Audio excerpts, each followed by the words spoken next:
Os livros de 1º e 2º Reis. Embora sejam dois livros separados em nossas Bíblias, eles foram originalmente escritos como um livro contando uma história unificada, que começa no livro de Samuel, que acontece antes desse. Então, Davi unificou todas as tribos de Israel em um reino. E Deus prometeu que da sua linhagem viria um rei messiânico que estabeleceria o reino de Deus sobre as nações e cumpriria as promessas feitas a Abraão. Assim, o livro dos reis conta a história da longa fila de reis que vieram depois de Davi e como nenhum deles cumpriu essa promessa. Na verdade, eles levam a nação de Israel diretamente ao desastre. O livro foi desenhado para ter 5 movimentos principais. A história começa e termina com foco em Jerusalém. Primeiro, com o reinado de Salomão e a construção do templo, e depois, nessa última sessão, termina com a destruição de Jerusalém e o exílio de Israel para a Babilônia. E a história que leva a essa tragédia é o que compõe as 3 sessões centrais, o que explica como Israel foi dividido em 2 reinos rivais, como Deus tentou impedir a corrupção de Israel enviando os profetas e como o exílio se tornou a consequência inevitável do pecado de Israel. O livro começa com 2 capítulos sobre o reino, passando de Davi, que estava velho, para seu filho Salomão. E as palavras finais de Davi a Salomão são muito semelhantes às de Moisés para Josué e de Samuel para o povo. É uma chamada para permanecer fiel aos mandamentos da aliança e viver em aliança somente com o Deus de Israel. Mas as palavras de Davi parecem que são vazias, porque Davi e Salomão conspiram a consolidação do novo reino através de uma série de assassinatos políticos. Não é um bom começo. O melhor momento de Salomão acontece quando ele pede a Deus por sabedoria para liderar Israel, e ele até conclui o sonho de Davi de fazer um templo para o Deus de Israel. Aqui a história realmente para e descreve detalhadamente o desenho desse templo. Assim como o desenho do tabernáculo na Torá, há também uma série de itens de ouro e joias e representações de anjos e árvores frutíferas. São todos simbolismos representando o Jardim do Éden. É o lugar onde o céu e a terra se encontram, onde a presença de Deus mora com seu povo. Mas assim que Salomão termina o templo, ele toma decisões terríveis e o reino desmorona. Ele começa com a decisão de se casar com as filhas de outros reis, centenas delas, por alianças políticas. E ele adota os seus deuses e introduz a adoração daqueles deuses em Israel. Salomão, em seguida, acumula quantidades enormes de riqueza, constrói um exército enorme e até institui o trabalho escravo em todos os seus projetos de construção.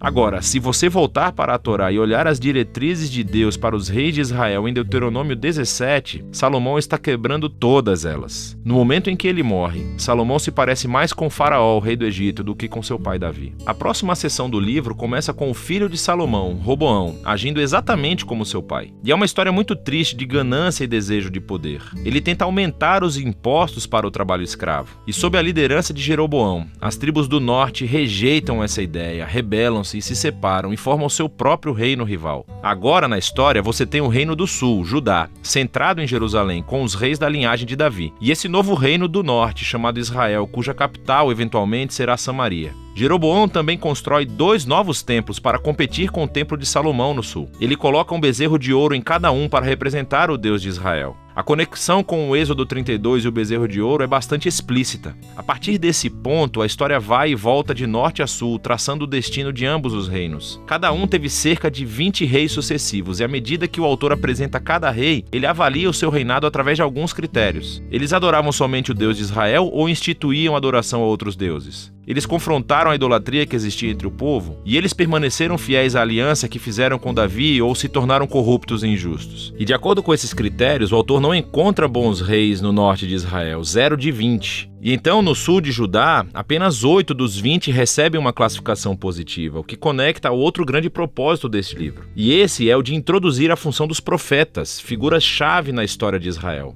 Assim, na Bíblia, os profetas não eram cartomantes, pelo contrário, falavam em nome do Deus de Israel e exerciam a função de vigilantes da aliança, o que significa que eles clamavam por idolatria e injustiça entre os reis e o povo. Eles estavam constantemente lembrando a Israel do seu chamado para serem uma luz entre as nações, para que obedecessem aos mandamentos da Torá. E assim, os profetas desafiaram Israel a se arrepender e a seguir o seu Deus. Nessas sessões centrais de cada rei, Deus então levanta os profetas para responsabilizá-los. Os profetas mais proeminentes são os do norte, Elias e o seu discípulo Eliseu, bem aqui no meio do livro. Elias era um homem selvagem, vivendo no deserto, e seu arqui-inimigo era o rei do norte, Acabe, e a sua esposa cananeia, Jezabel. Juntos, esses dois instituíram sobre Israel a adoração ao deus cananeu Baal. E assim, em uma história famosa, Elias desafiou 450 profetas de Baal para uma competição, para ver qual deus era real. Ambos construíram altares e oraram aos seus deuses, mas somente o Deus de Israel respondeu com fogo. Depois disso, Acabe usa o seu poder real para matar um agricultor israelita e roubar o vinhedo de sua família. E Elias novamente confronta a injustiça de Acabe e anuncia a queda do seu reino. Elias finalmente passa o manto da sua liderança profética para um jovem discípulo chamado Eliseu, que pede por 2 vezes a autoridade de Elias. O que é fascinante aqui é como o autor contou 7 feitos miraculosos de Elias, e então ele apresenta histórias de 14 atos de poder de Eliseu. Ambos os profetas eram claramente homens notáveis e desempenharam o mesmo papel, confrontando os reis de Israel por idolatria e injustiça. E, infelizmente, eles não conseguiram afastar Israel da apostasia. Na próxima sessão, o Reino do Norte é abalado por uma revolução sangrenta iniciada por um rei chamado Jeú, que destrói a família de Acabe. E embora Jeú tenha sido inicialmente enviado por Deus, sua violência simplesmente ficou fora de controle. E cria esse ciclo de assassinatos políticos e rebeliões das quais Israel nunca se recuperou. Depois de Jeú, acontece uma série de golpes de Estado. E cada rei segue outros deuses e permite injustiças horríveis. Tudo isso leva ao capítulo 17 de 2 Reis. O grande império mau da Assíria desce e acaba completamente com o Reino do Norte. E a cidade capital de Samaria é conquistada. Os israelitas são exilados e espalhados pelo mundo antigo. Agora, o capítulo 17 é fundamental. O autor interrompe a história e oferece essa reflexão profética sobre o que acabou de acontecer. Ele culpa a queda do Reino do Norte pela idolatria e infidelidade da aliança de Israel e seus reis. E assim Deus permitiu que eles enfrentassem as consequências das suas decisões. O movimento final do livro conta a história do solitário Reino do Sul. E aqui encontramos alguns reis muito heróicos, como Ezequias, que confia em Deus quando os exércitos da Assíria batem a porta de Jerusalém. Ou Josias, que descobre esse pergaminho perdido da Torá no templo. Ele começa a ler, sente-se convicto e institui reformas religiosas para remover a idolatria e as influências cananeias na região. Mas Judá está longe demais. O rei bem no meio desses dois, Manassés, é o pior de todos. Ele não só introduz a adoração a estátuas no templo de Jerusalém, como também institui o sacrifício de crianças. E assim Deus envia profetas para dizer que o tempo acabou. Israel atingiu seu ponto sem retorno. Os capítulos finais contam a história do Império Babilônico invadindo Jerusalém, destruindo o templo e levando o povo e a linhagem real de Davi para o exílio. Assim, a história termina e nos deixa a pensar: será que Deus está cansado de Israel? Será que ele está cansado da linhagem de Davi? Bem, o parágrafo final avança cerca de 40 anos até o exílio e conta uma história muito estranha. É sobre Joaquim, um descendente de Davi, que teria sido rei se retornasse a Jerusalém. O rei da Babilônia o libera da prisão e o convida a comer na mesa real pelo resto de sua vida, e o livro termina. Não nos diz muito, mas é uma história que dá um vislumbre da esperança de que Deus não abandonou a linhagem de Davi. Então a questão agora é: como Deus irá cumprir as suas promessas a Abraão, a Davi? Como ele vai abençoar as nações e trazer o reino messiânico? E para responder a essas perguntas, você precisa ler sobre a sabedoria nos livros proféticos. Mas por enquanto, esse é o livro dos reis.